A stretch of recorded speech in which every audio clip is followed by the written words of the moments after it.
오늘도 주님을 찬양하며 하나님께 나갑니다.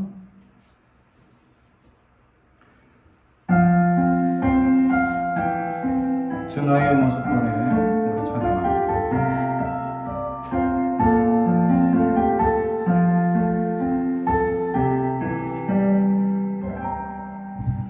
주 나의 모습 보내 상한 나의 맘 보시네 주 나의 눈물 안에 홀로 울던 맘 아시네 주 사랑 내게 있네 그 사랑이 날 채우네 주내 내게 있네 그네로 날 세우네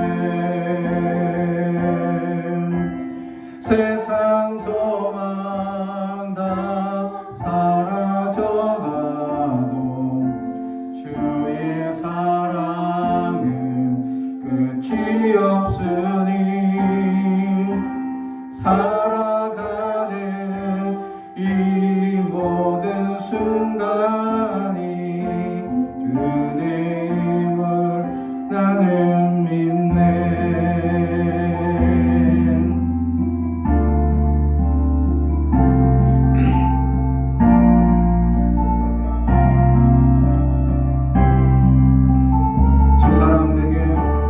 주 사랑 내게 있네 그 사랑이 날 채우네 주 내게 있네 그네로 날 세우네 세상 소망 다 사라져가도 주의 사랑은 끝이 없으니 살아가는 이 모든 순간이 주의 힘을 나는 믿네 세상 소망 다 사라져가도 주의 사랑은 끝이 없으니 살아가는 이 모든 순간이 주의 힘을 나는 그네 힘을 나는 믿네 우리 계속해서 주만 의지에 찬양합니다.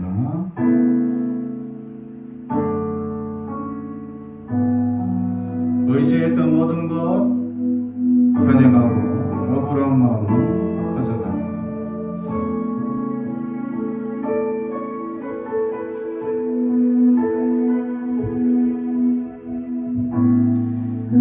의지했던 모든 것 변해가고 억울한 마음은 커져가네 부끄럼 없이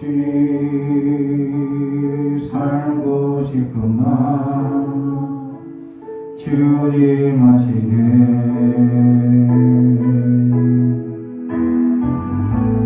모든 일을 선으로 이겨내고 죄의 유혹을 다루지 않네 나를 구원하시 영원한 그 사랑 크신 그네 날 지키시네 주어진 내 삶이 작게만 보여도 선하신 주 나를 이끄신 분의 중심을 오시는 주님만 때까지 주 안의 지혜 보이는 상황에 무너질지라도 예수 능력이 나를 붙드네 보이지 않아도 주님만 따르네 내 평생 주님을 노래하리라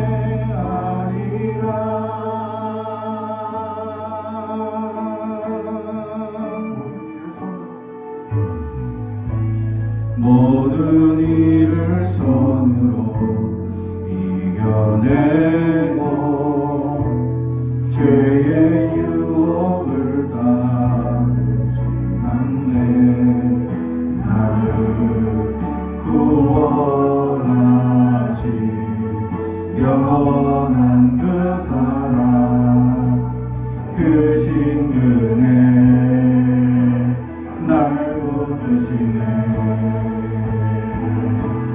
주어진 내 삶이 작게만 보여도 선하신 주 나를 이끄신 분의 중심을 보시는 주님만 따르네 날 택하신 주만의 지혜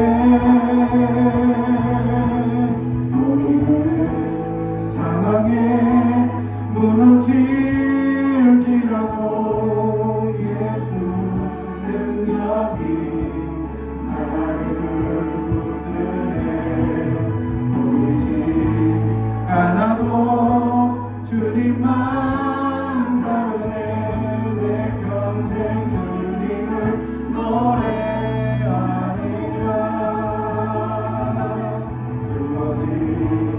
내 삶이 작게만 보여도 선하신 주 나를 이끄신 분의 중심을 보시는 주님만 따르네 날 때까지 주만의 지혜 보이는 상황에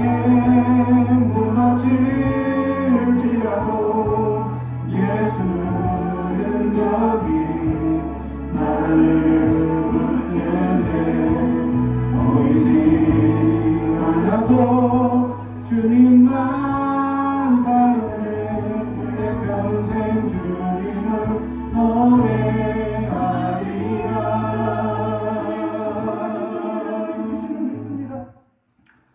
할렐루야 우리 계속해서 보소서 주님 찬양합니다.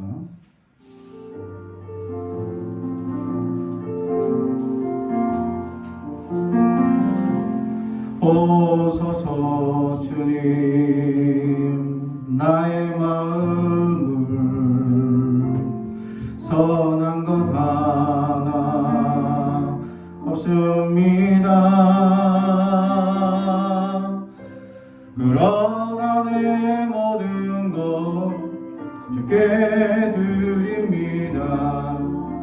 사랑으로 안으시고 날 새롭게 하소서. 보소서 주님 마음을 선한 것 하나 없습니다.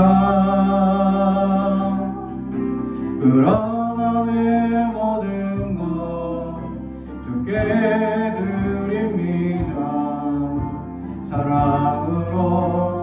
안으시고 날 새롭게 하소서. 주님 마음 내게 주소서.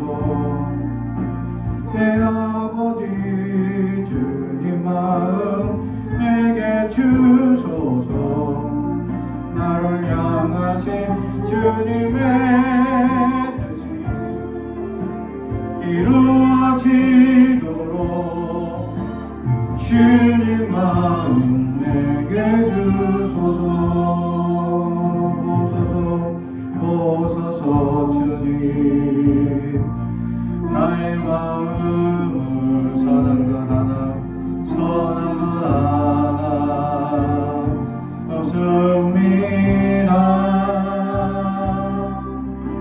그러나 내 모든 것 주께 드립니다. 사랑으로 안으시고 날 새롭게 하소서. 주님 마음 내게 주소서. 내 아버지 주님 마음 내게 주소서. 나를 향하신 주님의 뜻이 이루어지도록 주님 마음 내게 주소서. 주님 마음 내게 주소서. 내 아버지 주님 마음 내게 주소서. 나를 향하신 주님의 뜻이 이루어지도록 주님 마음 내게 주소서.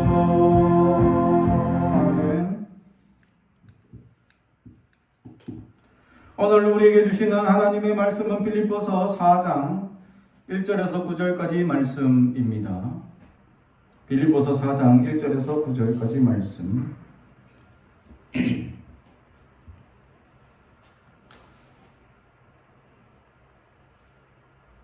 하나님의 말씀을 봉독하겠습니다. 하나님의 말씀을 경청해 주시기 바랍니다.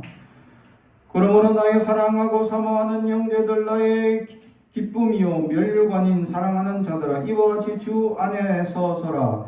내가 유오디아를 권하고 순두개를 권하노니 주 안에서 같은 마음을 품으라. 또 참으로 나의 멍에를 같이 한 내게 고하노니 복음에 나와 함께 힘쓰던 저 여인들을 돕고 또한 글레멘드와 그 외에 나의 동역자들을 도우라. 그 이름들이 생명책에 있느니라. 주 안에서 항상 기뻐하라. 내가 다시 말하노니 기뻐하라.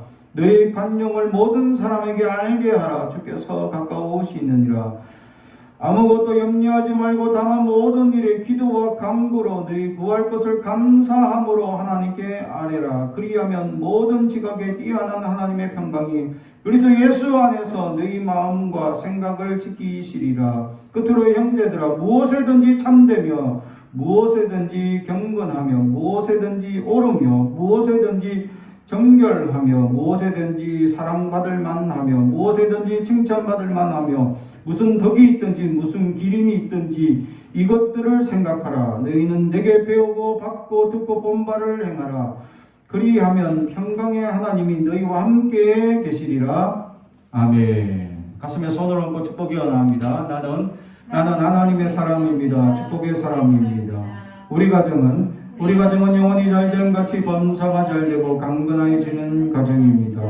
우리 교회는 범상하고 창대하게 되며 하나님의 언약이 이루어지는 교회입니다. 아멘. 오늘 말씀의 제목은 주 안에 서 있는 성도라는 제목의 말씀으로 은혜를 나누고자 합니다. 어느 공동체이든지 어느 직장이든지 사람들이 부딪히고 갈등의 요소들이 생기기 마련입니다. 직장을 그만두는 많은 사람들에 대한 통계 조사를 한 어떤 결과에 보니까 아주 우리가 생각하는 좋은 직장, 또 심지어는 연봉을 몇 억씩 받는 그런 아주 엘리트를 가진 사람들이 이직률이 상당히 높다라는 것을 보여주고 있었습니다. 그래서 왜 이렇게 이직률이 높냐라고 이제 조사를 해보니까, 그러면 이 사람들이 이 월급이 작아서 이직이 높냐, 아니면 다른 상황들을 조사해 보니까 대부분 사람들이 사람들의 갈등, 직장 상사의 갑질, 이런 것들 때문에 그만두더라라는 거죠. 아무리 좋은 직장, 아무리 좋은 많은 월급을 받는다 하더라도, 아무리 좋은 인재가 있다 하더라도 갑질이나 또는 그런 이제 사람들, 직장 상사가 하대하는 사건들, 그런 이제 구시대적인 발상이나 생각으로 사람들을 억압하는 일들로 말미암아 젊은이들이 이제 이직률이 높더라라는 거죠. 그렇습니다. 그래서 이제 우리나라에 이런 문화가 생겼습니다. 라떼는 라는 문화죠. 과장님, 부장님, 라떼는 말이야 이렇게 얘기하면, 아유 부장님, 과장님 너무 구시대적 생각이십니다 라고 얘기를 하죠. 그죠? 그 부장과 과장들은 사실 과거에 엄청난 시련과 또 온갖 갑질과 온갖 어려움을 견뎌내고 이겨낸 사람들입니다. 어쩌면. 그죠? 근데 점점 세대가 변하고 환경이 변했는데, 그걸 이제 이겨내지 못하고, 야, 내 때는 저렇게 안 했는데, 못 했는데, 야, 이제 상사한테 저렇게 말을, 이야, 구시대적인 발언입니다 라는 것 자체 발언조차도 못하던 시대인데, 그러나 요즘은 당당하게 젊은이들이 얘기를 하죠. 그 당당함과 자신감을 나타내는 세대에 대해서 MZ세대라고 얘기를 합니다. 그죠? 자신감을 가지는 세대고, 자신의 소신껏 최선을 다하며 자기의 꿈을 펼쳐나가는 세대이기도 합니다. 반대로 얘기하면 세대 간의 갈등이 심한 세대이기도 하죠. 그래서 이 상사들의 이야기를 잘 듣지 못하는 그런 이제 일들이, 부딪히는 일들이 벌어지더라. 그래서 이직률이 높고 그렇더라라는 것이죠. 사람의 갈등을 해결하는 요소가 참으로 힘듭니다. 사람들 간의 갈등 요소를 해결한다는 것만큼 어렵고 힘든 문제입니다. 사람 위에 사람 없고 사람 밑에 사람이 없는데, 사람이 왠지 어떤 지위나 높은 자리에 올라가는 순간 아래 사람에 대하여 자비와 따뜻한 마음을 베풀지 못하는 그런 마음들, 뭔가 갑질을 하고 뭔가 함부로 대하고자 하는 그런 행태들, 그것은 바로 그 사람이 어떤 본능을 버리지 못해서 생기는 현상입니다. 그게 바로 짐승이죠. 짐승들이 서로 상하 관계를 분명히 하기 위해서 밑에 사람을 깔아뭉개고 갑질을 하는 것이 바로 짐승과 같은 것입니다. 사회는 사람들이 함께 살아가는 공동체라고 얘기를 합니다. 그래서 사회라고 얘기를 하죠. 사람이 살아가는 사회라고 얘기해요. 그런데 그런 이성과 또 사람들의 판단력이 사라지게 되면, 짐승의 본능만 남게 되면 그냥 짐승이 되는 겁니다. 짐승 무리가 되어서 그냥 갑질하고 그냥 막 싸우고 막 누르고 하는 그런 현상이 생기게 되어지게 된다라는 거죠. 그래서 사람들은 사람들의 갈등이 가장 해결하기 힘들고 어려운 문제라고들 얘기합니다. 사랑하는 성도 여러분, 우리는 어떻습니까? 우리는 어떤 문제가 우리를 어렵게 하고 어떤 사람의 갈등으로 이 문제를 해결하지 못하는 문제들이 있느냐라는 것이죠. 오늘 성경에 보면 두 여인의 이 갈등의 문제가 생기고 있었다라는 것입니다. 그게 바로 유오디아와 순두계라는 여인입니다. 이 유오디아와 순두계 이 여인들은 이 사도 바울에게 있어서나 오늘 고백을 보면 과거에 아주 열심을 품고 사도 바울을 도왔던 협력자이고 함께 이 사역을 했던 동력자였다라고 오늘 말씀은 고백하고 있다라는 것입니다. 그런데 오늘 이 두 사람에 대하여 사도 바울은 권면한다라고 말합니다. 그래서 이 두 사람이 같은 마음을 품으라. 교회 안에 갈등의 문제가 생기고 교회 안에 갈등의 문제의 원인이 뭐냐라는 것이죠. 또 사회의 어떤 갈등이 무엇이냐. 특히 이 빌립보 교회 안에 갈등이 뭐냐라는 겁니다. 사람들은 자기들 소신껏 주님을 섬기는 방법이 최고인 양 착각합니다. 내 방법이 최고의 방법이다. 내가 섬기는 방법이 최고일 것이다 라고 고집하는 순간 그것이 아니다 하는 사람들과 반드시 부딪히게 되어져 있다라는 거죠. 제가 자주 사용하는 예화 중에 하나죠. 제가 어느 교회 부목사로 있는데 주방에서 전쟁이 난 거죠. 왜? 국에서 맛을 내야 되는데 간장으로 맛을 내는 전라도식과 소금으로 맛을 내는 경상도식의 두 권사님이 싸우시는 거예요. 어느 맛을 내야지 더 맛있느냐. 저는 경상도다 보니까 이렇게 제가 딱 가는 순간, 제가 이제 수석 부목사였기 때문에 딱 가는 순간 경상도 권사님이 힘을 얻은 듯이 목사님 잘 왔다고, 이거 소금으로 맛을 내야지 맛있지 않습니까 목사님? 라고 얘기를 하는 거죠. 그러니까 전라도 권사님 아니라고 막 퍼소리치면서 막 짜증 섞인 토로 간장으로 맛을 내야지 맛있다 라고 막 얘기를 하는 거죠. 저는 누구의 편이 되고 싶지는 않았습니다. 이걸 어떻게 지혜롭게 해결할까라고 할 때, 그래서 제가 물어봤죠. 국 담당이 누굽니까? 라고 물어봤습니다. 그러니까 밥과 국은 이 1년 동안 주방 담당 권사님이 다 담당을 합니다. 그리고 그 주일마다 이제 구역장 또 지역장 권사들이 와서 이제 그 지역의 사람들을 데려와서 봉사하게 되어 있죠. 매주 바뀝니다. 그 사람들은. 그 1년 내내 봉사하는 이 권사님은 정말 제가 주방봉사 하시는 분들 보니까 정말 주방봉사, 교회가 크면 클수록 점점 주방봉사 하시는 권사님들이 대단하다라는 생각이 들 정도로.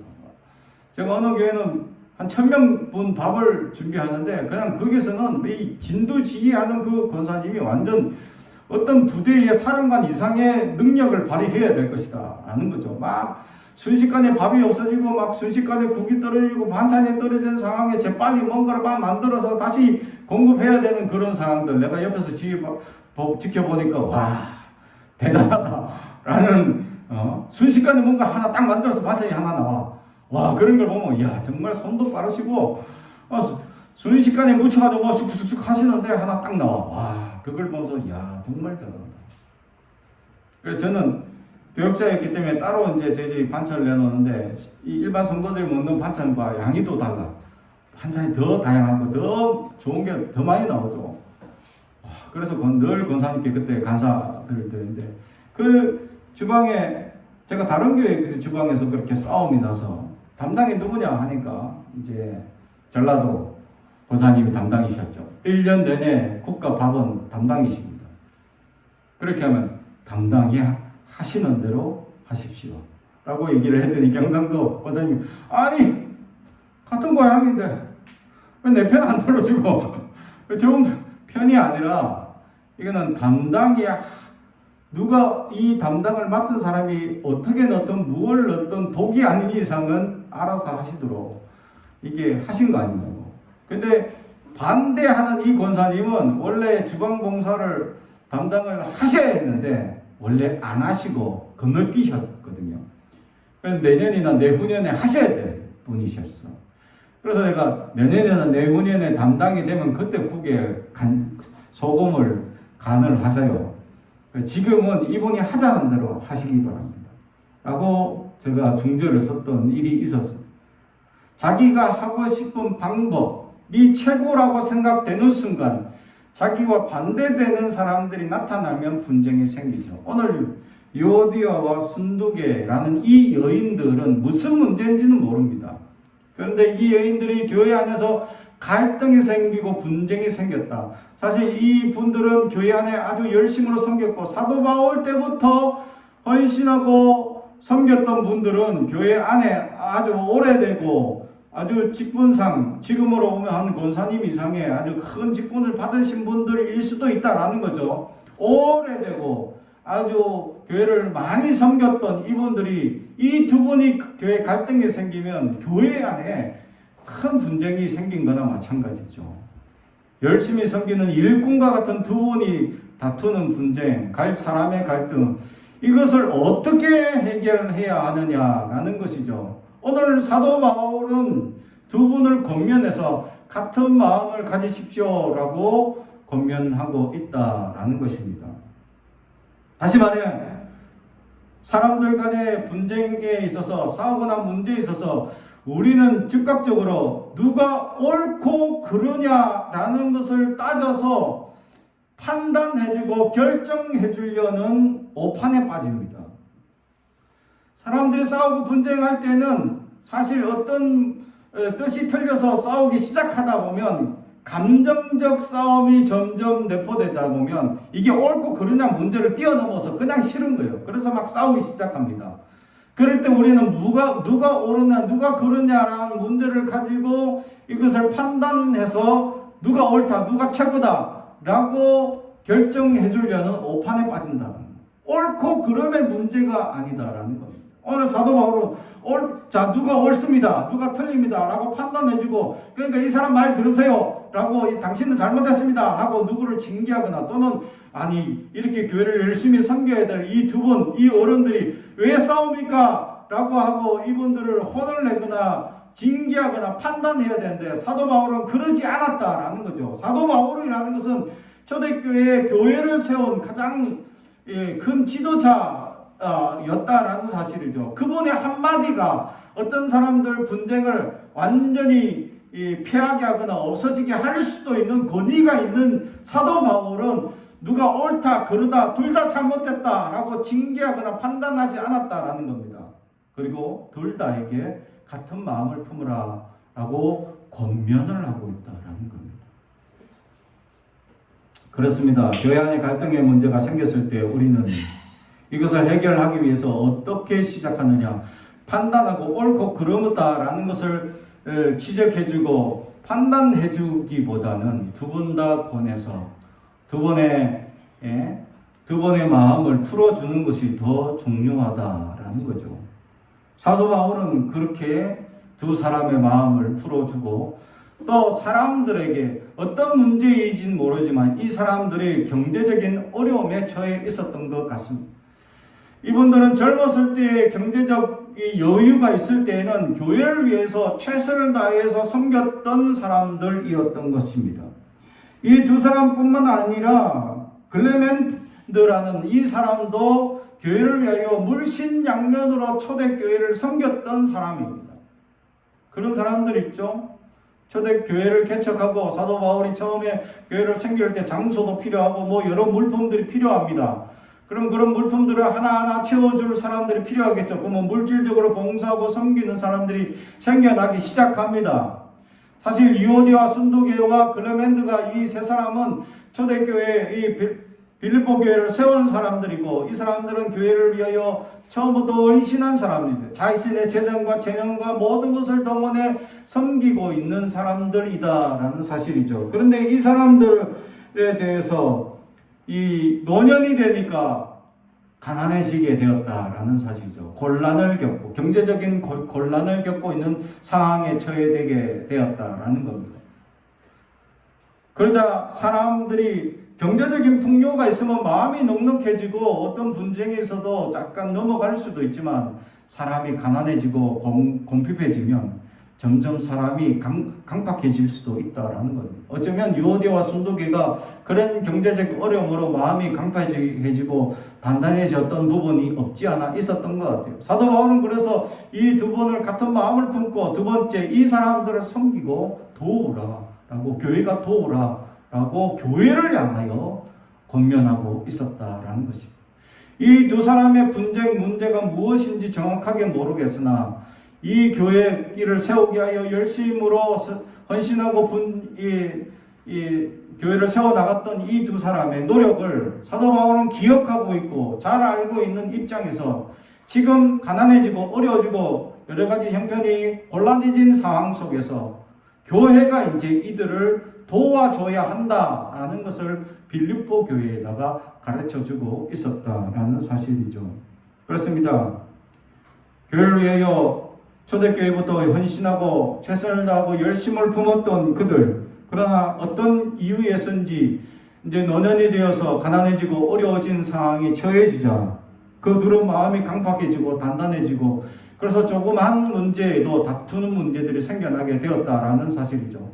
그로 말미암아 사도 바울은 누가 옳고 그르다라고 판단해 준 것이 아니라 두 사람을 다 권면해주고 교회에다가 이분들을 도우세요라고 하는 판단을 해주고 있다라는 것입니다. 우리의 판단과 전혀 다르죠. 우리는 사람이 두 사람은 누가 잘못해서 자 얘기해 보세요. 그리고 막 얘기하면 뭐라고 하고 자기 불평은 자기 입장에서 다 얘기합니다. 제가 어느 교회 갔더니 이렇게 신방을 하는데 어느 장로님을 엄청 욕하시는 거예요. 그분도 안수 집사님이신데 장로님을 엄청 욕해요. 그 장로님 막 인간성 더럽고 하여튼 최고로 나쁜 놈이고 막 그러시는 거야.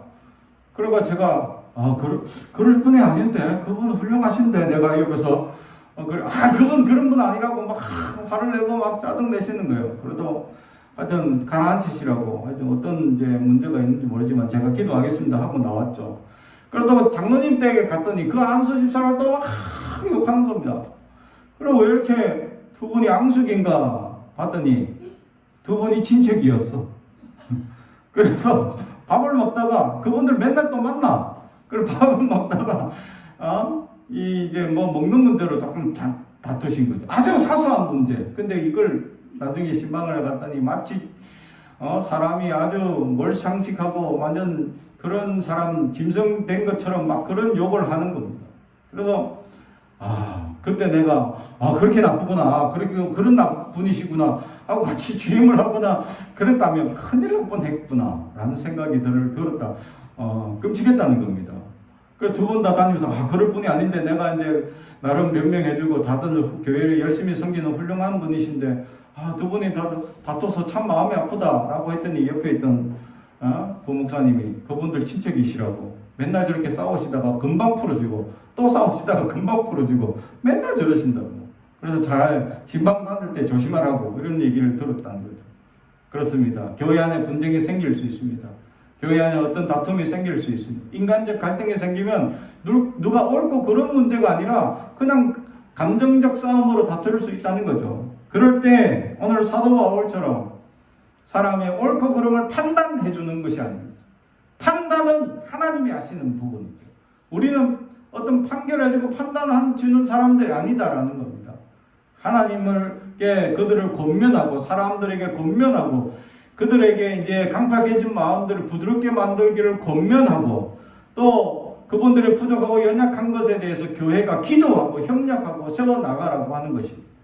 그것이 바로 주 안에 서 있는 성도의 모습이다라는 거죠.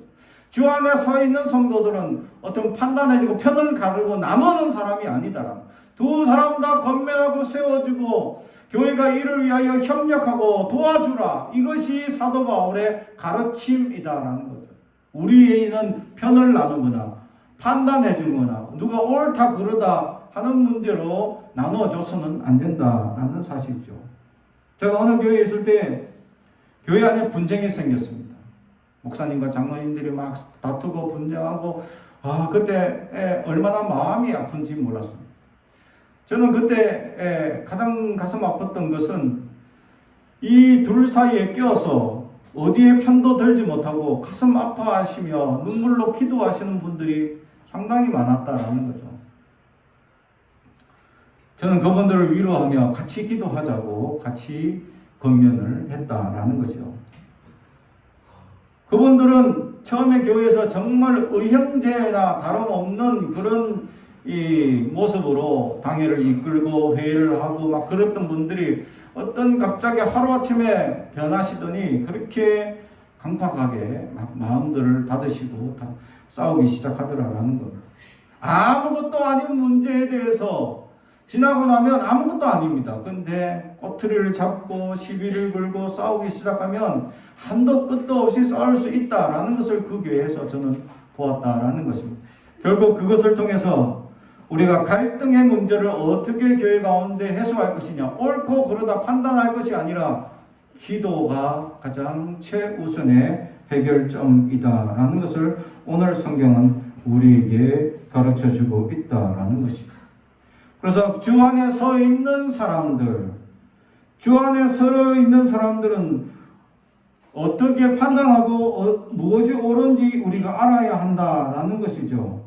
그래서 어떤 마음으로 우리가 그들한테 대하며 살아갈 수 있느냐, 판단하게 되고 옳고 그름을 분갈하려고 한다면 사람이 먼저 마음을 닫게 됩니다. 오늘 성경은 그래서 사도 바울은 이런 분쟁이 있는 문제 다음에 바로 이런 말을 합니다. 그것이 4절, 주 안에서 항상 기뻐하라. 내가 다시 말하노니 기뻐하라. 아멘. 싸우고 분쟁이 있는 사람들, 내 문제를 다루고 다음에 바로 기뻐하라.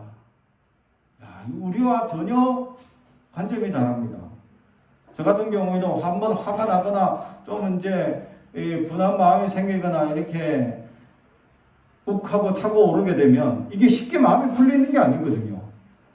그래서 막 제재를 간다든지 좀 더 막 이렇게 언어 자체가 강팍해집니다. 그것이 오래 가죠. 쉽게 풀리는 문제가 되지 않으니까. 근데 사도 바울은 그렇지 않습니다. 두 사람이 싸워서 교회에 소란스럽고 문제가 일어났고 그런 얘기를 들었어. 그러면 교회 지도자 입장에서 아니 그분들이 싸우면 어떻게 하고 막 화를 내야 되는데 그게 아니라 그 사람들이 다른 문제가 있다. 그리고 과거에 그분들은 열심히 섬겼던 분들이라는 기억한다. 그리고는 그분들을 권면하고 교회에서 도와야 한다라고 권해주고 그 다음에는 기뻐하라. 해결점은 기뻐하라. 주 안에 서 있는 사람들은 기쁨이 넘쳐야 한다라는 것을 보여줍니다. 다시 말하면 하나님의 은혜와 감격을 날마다 체험하게 되면은 우리 안에 기쁨이 절로 넘치게 되어져 있다라는 거죠. 기쁨이 넘치지 않는 이유는 뭡니까? 늘 근심과 걱정과 염려와 두려움에 휩싸여 기뻐할 여유가 없다라는 겁니다.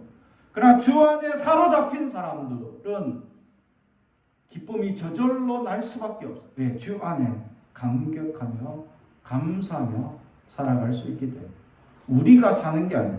마치 우리는 우리 스스로 사는 것처럼 착각합니다. 내가 벌어서 먹고 있고 내가 힘을 써서 살고 있고 내가 뭔가를 건강을 유지해서 건강한 것처럼 착각합니다. 하나님이 건강 주시고 하나님이 물질 주시고 하나님이 모든 형편을 허락해 주셔야 우리가 은혜를 누리고 건강하고 풍요롭게 살 수 있다는 비결을 놓치기 쉽다라는 거예요. 자의식이 강한 사람일수록 그런 고집이 강한 사람일수록 주님을 완전히 의지하지 못합니다. 사랑하는 성도 여러분, 그래서 내려놓아야 합니다. 십자가 앞에 내 모든 짐을 내려놓아야 합니다. 내 아집과 고집을 내려놓아야 합니다. 주님의 크신 은혜의 소망을 따라 하나님만 바라보며 하나님만 소망하며 기대하며 살아갈 수 있는 사람이 되어야 합니다. 그러면 내가 모든 것을 내려놓는 순간 우리는 주님으로 말미암아 기쁨이 저절로 넘치게 됩니다. 그 비결이 주 안에서 가능하다라는 것을 오늘 성경은 우리에게 가르쳐줍니다. 그래서 4절에 주 안에서 항상 기뻐하라. 주 안에서. 주님 밖에 나가면 불편하죠. 주님 밖에 나가면 불평이 생기고 다툼이 생기고 갈등이 생기고 주님을 벗어나는 순간 내 감정과 내 자존심과 내 안에 있는 것들이 자꾸 불평을 가지게 됩니다. 그러나 나를 버리는 순간 내 안에 주님이 찾아오십니다. 그 불평과 불만들을 다 감싸주시고 할렐루야. 그것을 우리는 은혜라고 고백합니다. 주 안에 들어가는 저와 여러분이 되길 주님의 이름으로 축복합니다. 그것이 바로 주 안에 서 있는 사람들의 비결입니다. 주님 안에 있으니까 사도 바울은 이런 분쟁도 기뻐하라라고 그들에게 명령을 할 수 있다라는 거죠. 도리어 싸우지 마라 하거나 싸워서는 안 되지 라고 교회에서 어디 싸우냐 라고 이렇게 경면했는데 사도 바울은 그게 아니라 기뻐, 주 안에서 기뻐하라 라고 권면하고 있었다라는 것입니다. 그러면서 어제 너희 관역을 모든 사람에게 알게 하라. 주께서 가까우시니라. 주 안에 서 있는 세 번째 이유가 여기에 있습니다. 주 안에 서 있을 수 있는 것이 주님이 가까이 계심을 알기 때문에, 그래서 6절 이후의 모든 고백들, 아무것도 염려하지 말고 다만 모든 일에 기도와 간구로 네 구할 것을 감사로 하나님께 아뢰라. 그리하면 모든 지각에 뛰어난 하나님의 평강이 그리스도 예수 안에서 너희 마음과 생각을 지키시리라. 너희 마음과 생각, 결국 내 마음과 내 고집과 내 안의 생각들이 내 마음대로 결정하는 문제들이 평강으로 결정되어지는 이유가 있다는 거죠. 그것이 무엇이냐? 모든 지역에 뛰어난 하나님의 평강이 그리스도 예수 안에서 너희 마음과 생각을 지켜주십니다. 할렐루야. 내가 지킬 수 있다고 착각하지 마십시오. 우리는 지킬 수 없어. 내 생각, 내 마음은 한순간 한순간 우리는 얼마나 많이 바뀌는지 모릅니다. 그런데 내가 주님께 맡기게 되면 내 마음의 불평이 사라지고 감사가 넘치게.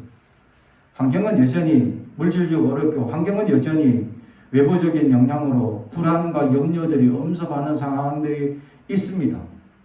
그러나 거기에 집중하면 더 불안하고 더 염려되고 더 초조하게 되고, 그러면 더 행복을 잃게 되고, 그런 불편한 마음으로 사람들을 상대하게 되면 끊임없이 그들에게 불편하게 대하는 나의 까칠한 성격들이 나타나게 되어져 있죠. 그러나 이걸 다 내려놓게 되면 주님의 평강이 내 안에 저절로 찾아오게 되고, 그래서 기쁨과 감격으로 날마다 살아가게 될 수 있다라는 거죠. 주님의 내 안에 찾아와서 내 생각과 마음을 지켜주시는 은혜가 있기 때문입니다. 주 안에 서 있으면 그게 가능하다라는 거예요. 우리는 우리의 생각을 우리가 바꿀 수 있다고 착각하지 마십시오. 우리의 마음을 또 우리 스스로 모든 것을 조절할 수 있다고 착각하지 마십시오. 하나님이 허락하셔야 가능합니다. 그러므로 우리는 주님께 내어 맡기고 주 안에 서 있는 자들이 될 수 있어야 한다라는 것이죠. 그렇습니다. 우리는 주 안에 서 있는 사람들, 주 안에 서 있기 위하여 노력하는 사람들, 주 안에 서 있기 위하여 우리는 살피는 사람들, 주님 앞에 서 있기 위하여 모든 것을 내려놓고 주님만 의지하는 사람들. 그러면 갈등이 사라지게 되고 불평이 사라지게 되고 은혜와 기쁨과 감격으로만 살아가는 사람들이 될 수 있습니다. 그러한 은혜가 넘치는 저와 여러분이 되길 주님의 이름으로 축복합니다. 기도하겠습니다. 사랑과 주의가 되가신 아버지 하나님 감사합니다. 여전히 우리는 불편하고 어려운 이 시국 가운데 살아가고 있습니다.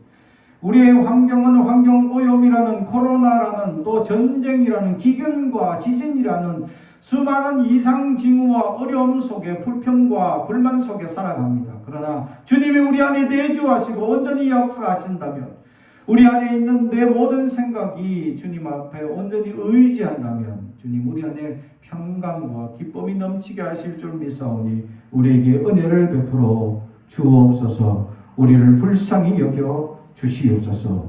감사드리며 예수님의 이름으로 기도드리옵나이다. 아멘.